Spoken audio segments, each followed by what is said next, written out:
জল খেতে গিয়ে একদিন এক শিয়াল পাতকুয়ার মধ্যে পড়ে গেল। পাতকুয়াটিতে বেশি জল ছিল না, তাই শিয়াল ডুবল না, মাথাটা উঁচু করে রইল। অনেকক্ষণ চেষ্টা করেও শিয়ালটা কুয়োর উপরে উঠতে পারল না। পাতকুয়াটার ভিতরের দিকটা বেশ মসৃণ থাকায় পা আটকে রাখার কোনো জায়গা সে পেল না। কোনো উপায় না দেখে নিজের বিপদের কথা ভাবতে থাকলো। মাঝে মধ্যে হুক্কা হুয়া করে ডাক ছাড়তে লাগলো। পাতকুয়ার পাশ দিয়ে হেঁটে যাচ্ছিল এক ছাগল। তার খুব তেষ্টা পেয়েছে। ছাগলটির লম্বা লম্বা শিং।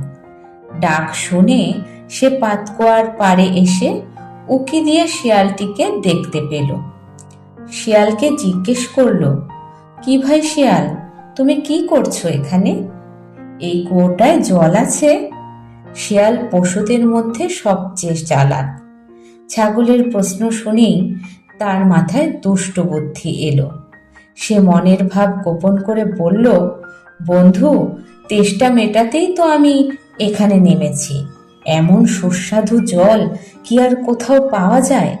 প্রাণ ভরে পান করে নিচ্ছি, দেরি না করে নেমে এসো। যত খুশি জল পান করে নাও, এই তো সুযোগ, তারপর দুজনেই উঠে পড়ব। ছাগলটি ছিল খুব বোকা। সে শিয়ালের চালাকি ধরতে পারল না। শিয়াল ডাকা মাত্রই ছপাত করে লাফিয়ে পড়ল কুয়োর মধ্যে। শিয়াল এই সুযোগের অপেক্ষাতেই ছিল। সে ছাগলের শিঙের উপর পা রেখে উপর দিকে দিল এক লাফ। পাতকুয়া থেকে বেরিয়ে এসে ছাগলকে বলল, ছাগল ভাই, তুমি মনের সুখে জল পান করো, আমি একটু ঘুরে আসি। এবার ছাগল তার নিজের ভুল বুঝতে পারল। মনে রেখো, যারা ধূর্ত তাদের কখনো বিশ্বাস করতে নেই।